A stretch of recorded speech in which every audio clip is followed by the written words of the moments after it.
સંખ્યાઓ અને સંકર સંખ્યાઓનું આપણે એક ધ્રુવીય સ્વરૂપ એ આપણે મેળવવાનું છે અને એમાં પહેલી સંકર સંખ્યા છે 1 - i z બરાબર તો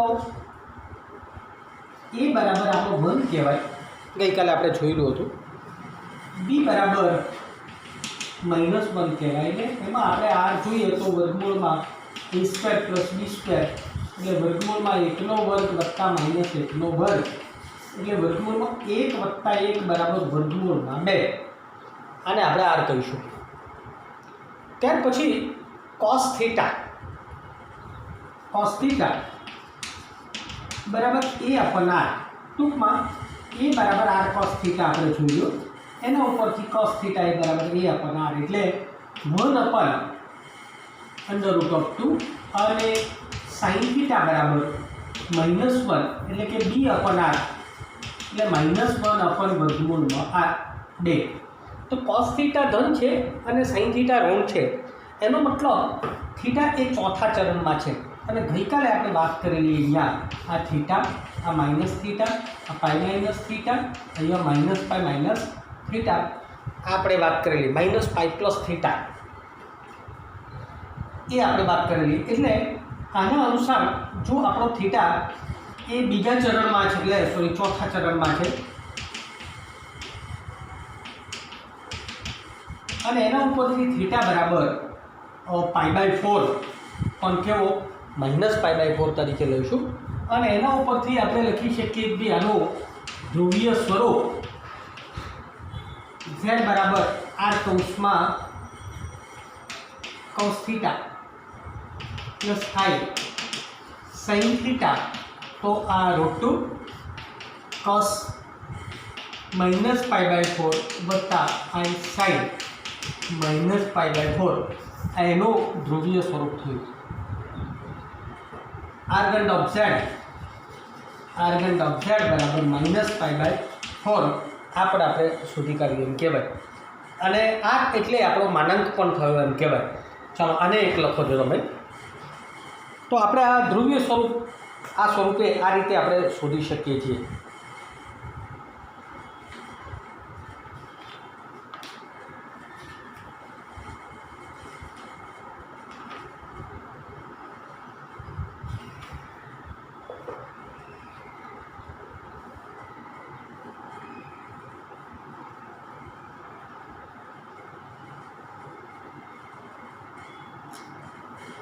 ચાલો હવે ચોથો જોઈએ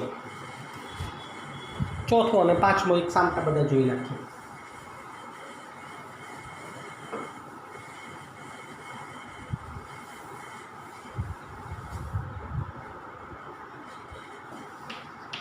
જો -1 આવું લખીએ z બરાબર -1 + i અને પાંચમો હું અહીંયા લખું છું બધા ગણવા ન પડે એટલે -1 - i z બરાબર બંને સરખા છે અહીંયા આને a + ib સાથે સરખાવતા તો a બરાબર કેટલા થયા -1 હે ને અને b બરાબર 1 થયા તો r = √a² + b² વર્ગમૂળમાં -1 નો વર્ગ વત્તા 1 નો વર્ગ એટલે વર્ગમૂળમાં 1 વત્તા 1 એટલે વર્ગમૂળમાં 2 બીજું અહીંયા cos θ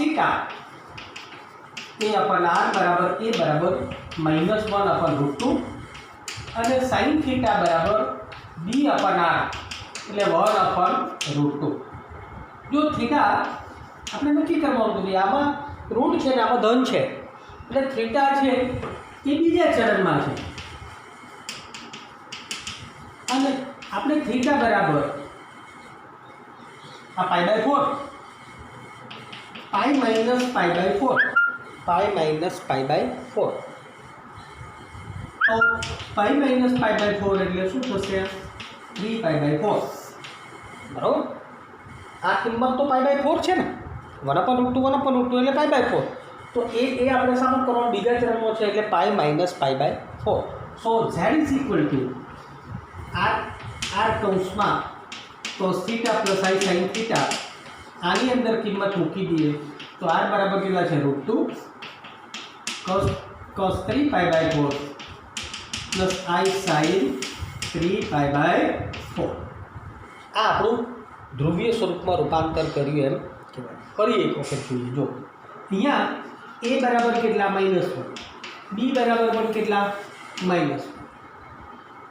આના ઉપરથી જ આપણને ખબર પડી જાય કે જો આ -1 ના +1 હોય તો પહેલું ચરણ, બીજું ચરણ. આ કયા ચરણમાં હશે?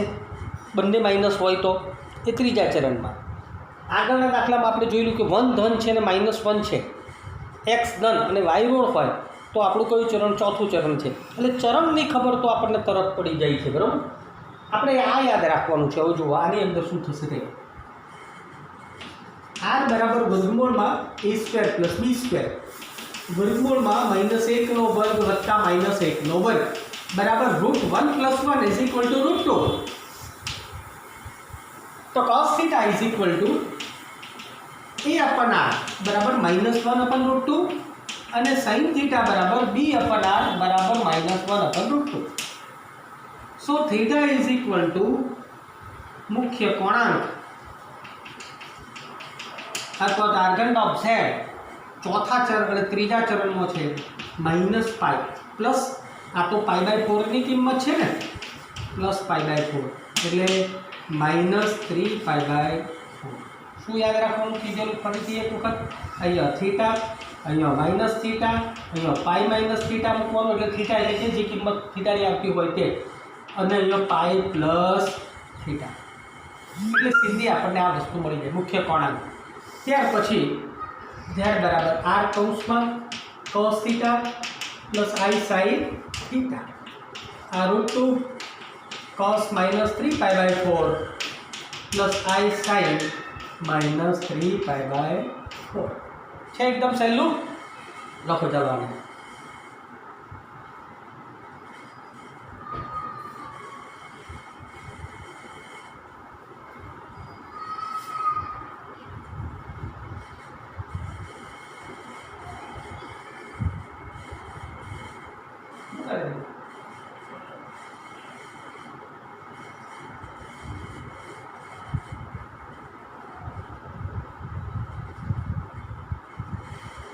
ऊपर आएगी वो पकड़ी रखा है, ऊपर आएगी पकड़ी रखा है.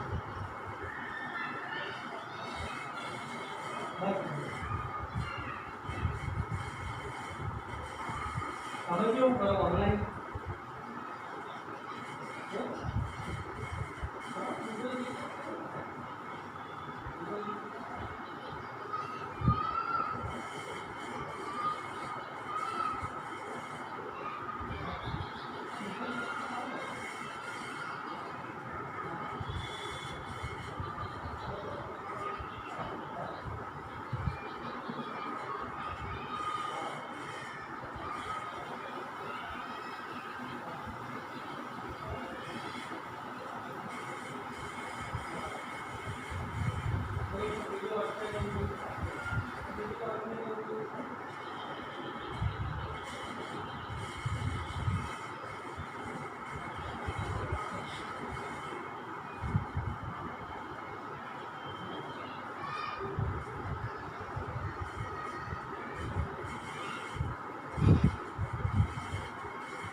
આવો ભાઈ.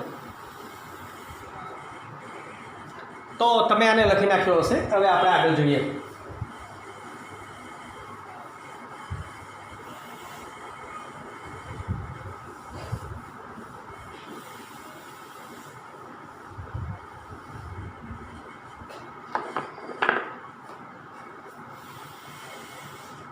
જો હવે છઠ્ઠો દાખલો છે -3 છે, તો -3 એટલે શું? -3 વત્તા 0i, એનો મતલબ a બરાબર -3 અને b બરાબર 0.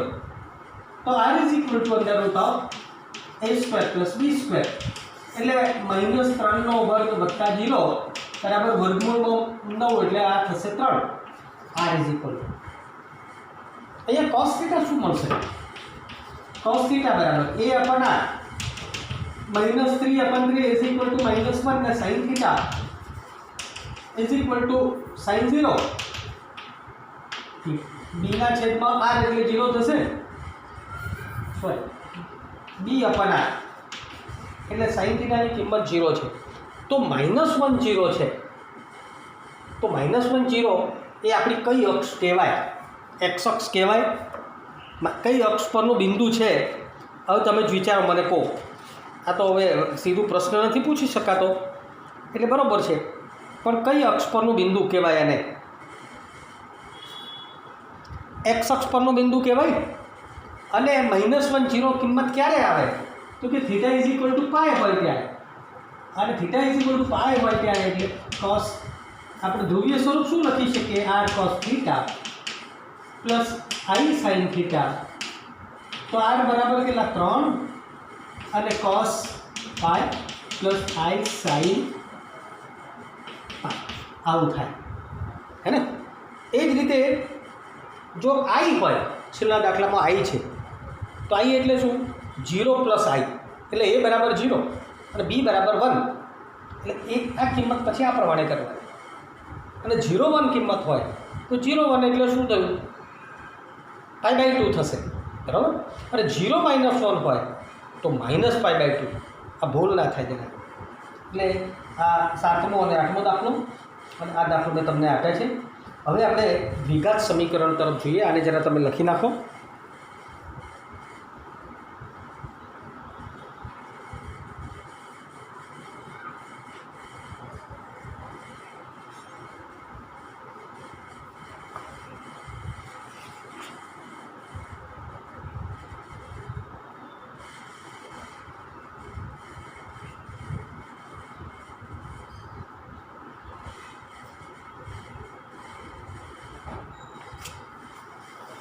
દ્વિઘાત સમીકરણની વાત કરીએ તો વિદ્યાર્થી મિત્રો, આપણું દ્વિઘાત સમીકરણ આવું તમે જોઈ ગયેલા છો. ax² + bx + c = 0. આની અંદર પહેલાં આપણે ડેલ્ટા શોધતા હતા. ડેલ્ટા બરાબર b² - 4ac, અને delta is greater or equal to 0 હોય તો ઉકેલ શક્ય છે. પણ ડેલ્ટા <0 હોય તો આપણે આરમાં ઉકેલ નથી. તો આપણે અહીંયા ડેલ્ટા <0 હોય તો આપણે આરમાં ઉકેલ કેવી રીતે મૂક્યું? તો ઉકેલ માટે x ની કિંમત બરાબર -b ± √delta upon 2a સૂત્ર છે, અને ડેલ્ટાની કિંમત આપણે b² - 4ac. તો આ b² - 4ac જો લેસ ધેન મળે તો માઇનસ મળશે.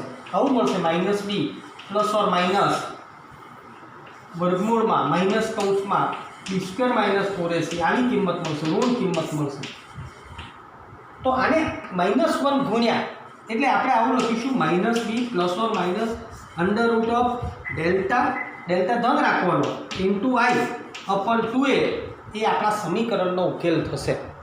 એનો મતલબ એવો થયો કે દાખલા તરીકે કોઈ દાખલો આવો છે x² + 3 = 0, તો અહીંયા ડેલ્ટા બરાબર b² - 4ac, તો b નથી તો 0, -4, a બરાબર 1, c બરાબર 3, તો -12 છે.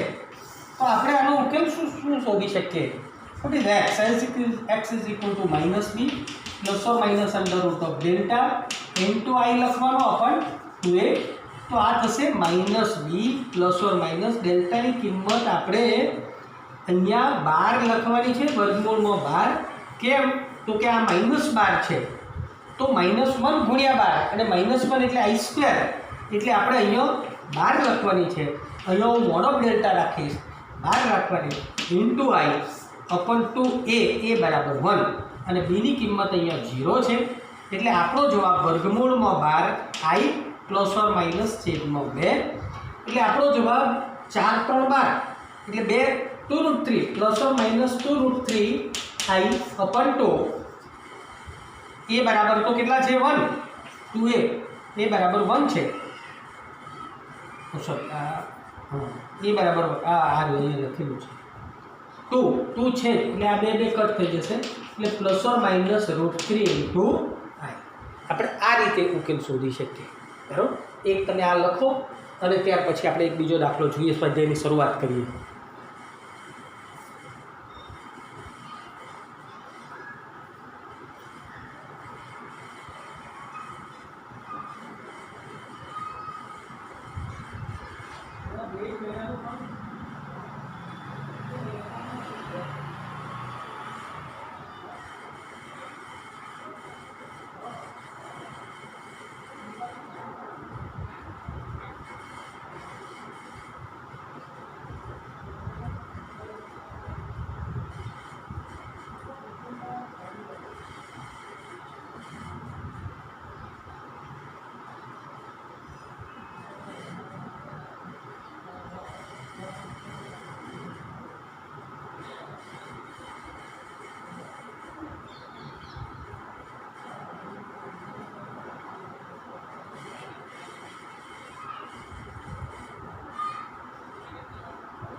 ચાલો, આ તમે લખી દીધું હશે બાળકો.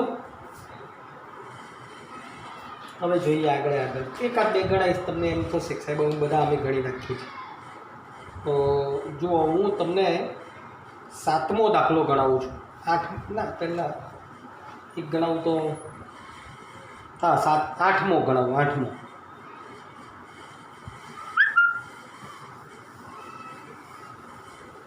બાકીના બધા એક જ દાખલાથી બધા આવી જશે.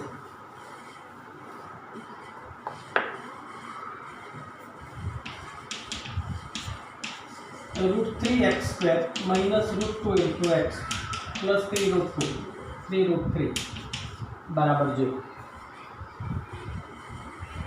પછી વર્ગમૂળવાળા દાખલાઓમાં જરા જોવું પડશે. અહીંયા a બરાબર √3 છે,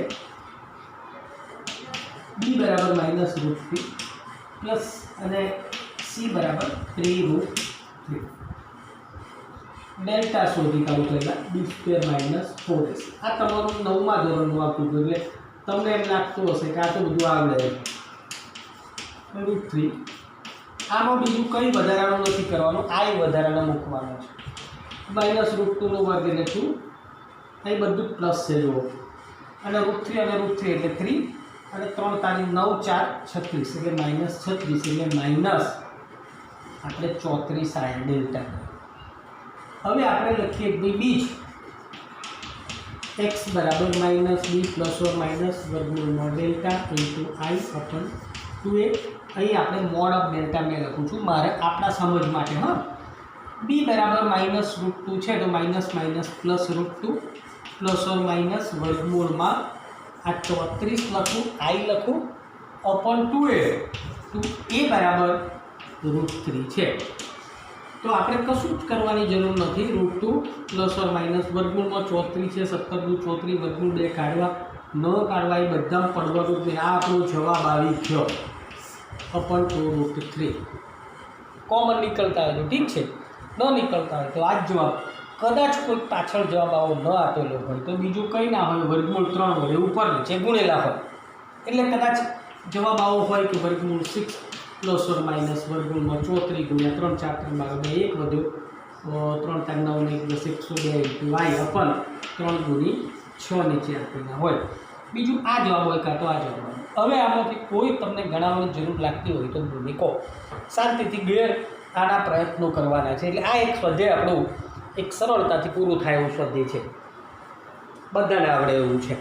પછી એક વર્ગમૂળ માટેની રીત છે એ હું તમને આમાંથી નહીં પણ આપણી રીતે જુદી રીતે થોડું એ હું ગણાવીશ તમને, અને એની મદદથી તમને સરળતાથી આપી શકે. બસ બીજું કંઈ આ વર્ગમૂળના જુઓ તમે 6 દાખલાઓ છે, પછી તો પ્રકરણનું સ્વાધ્યાય આપણું શરૂ થઈ જાય છે. એટલે ખૂબ નાનું પ્રકરણ છે આપણે, એટલે તમે આટલું ગણજો. અને આ ગણી દીધા પછી તમને છઠ્ઠું સ્વાધ્યાયનું પ્રકરણનું સ્વાધ્યાયનું 6 7 8 9 એ પણ આપણા સમીકરણના ઉકેલ શોધવાના દાખલાઓ છે, એ પણ તમે ઘેરથી ગણજો. બરાબર વિદ્યાર્થી મિત્રો, આજે થોડું આટલું જોઈએ છે. ગઈકાલે પણ મેં હોમવર્ક આપ્યું હતું. એનું કારણ એ છે કે તમારો મહાવરો થવો પણ જરૂરી છે. 11મા ધોરણમાં આપણે 5 ચેપ્ટર ચાલે છે, પછી છઠ્ઠું પણ ખૂબ નાનું આવું ચેપ્ટર છે. છઠ્ઠું પણ એ પણ એક વખતમાં આવી જાય એવું છે, અને 7મું પણ, એટલે 7મું થોડું મોટું છે, એવા તરફ આપણે ધ્યાન દઈશું. બરાબર ઠીક છે, આટલું જોઈએ. Thank you.